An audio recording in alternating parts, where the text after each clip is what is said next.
We have our definition of log, where we convert logs to exponents.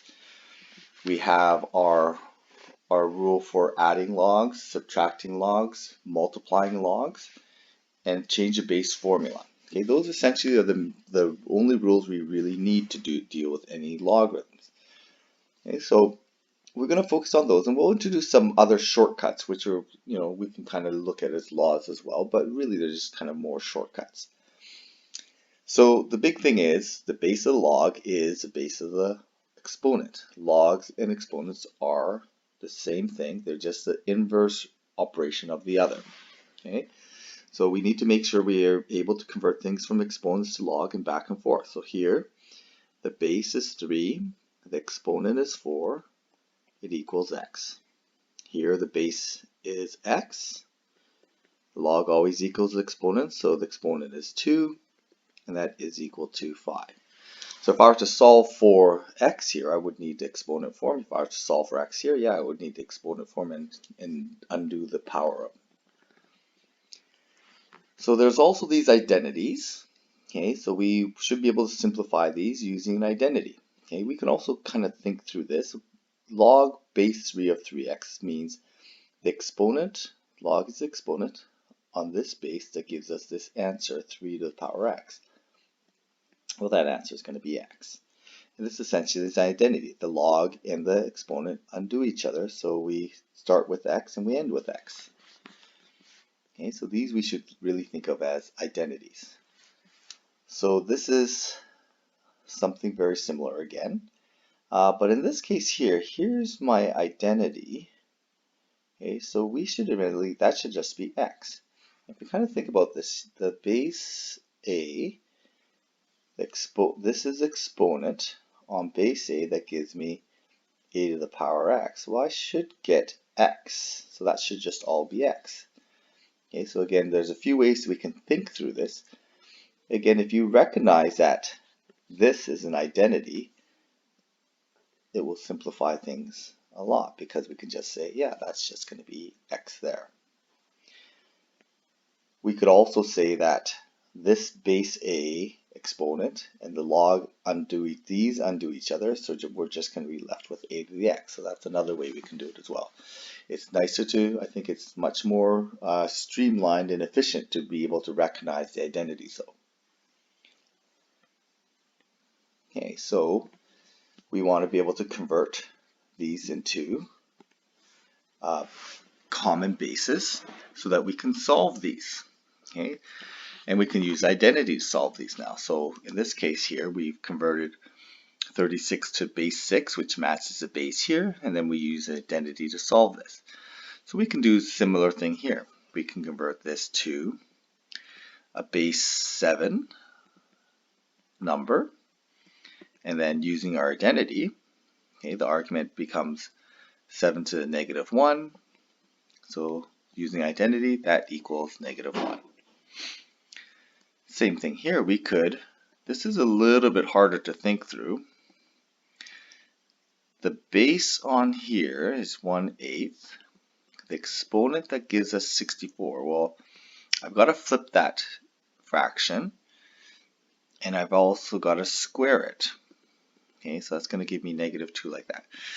That looks kind of hard. Those fractional bases are a little bit hard, so maybe we could do this using something else. So this definitely is a strategy, but maybe not.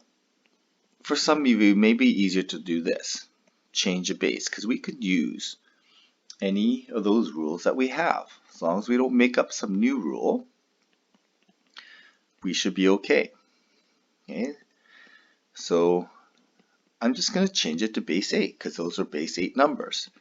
Well, that's power 2. That's going to be a reciprocal, so it's power 1, negative 1. So we can get negative 2 in that way. So this way I think is maybe easier to think through. But again, we want to be flexible. We want to learn different ways to do things because there's not just one size fits all. There's many, many, many ways to do log problems.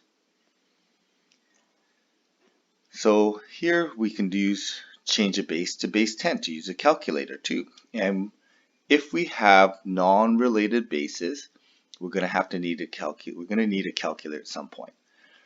So one way is to do this. We can use change of base formula, and we can go directly to here.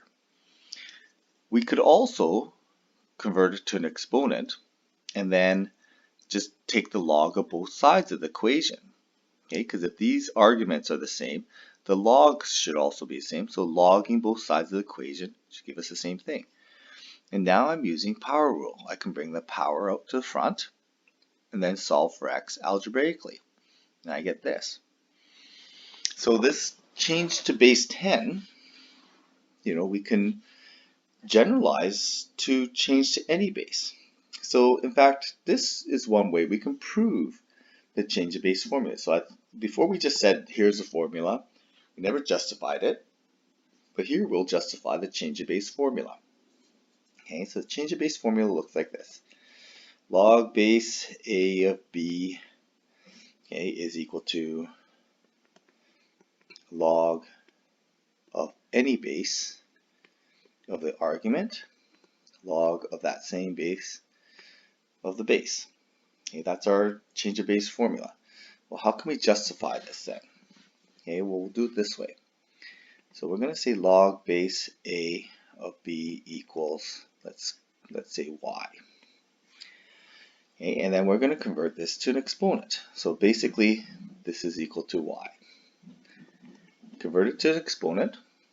I'm going to log both sides with just any log, as long as I'm using the same log on left side as I am on the right side. Okay, the logs are going to be equivalent. Okay, so I'm going to use base x. I'm using the power rule to bring that y to the front. So I end up with, log base x of a equals log base x of b. And then solving for y, what happened to my...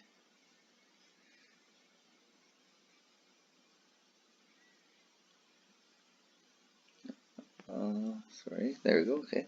So I just lost my screen here for a second. I can solve for the y. Okay, if I get y is equal to, well, I just divide log base x of b over log base x of a.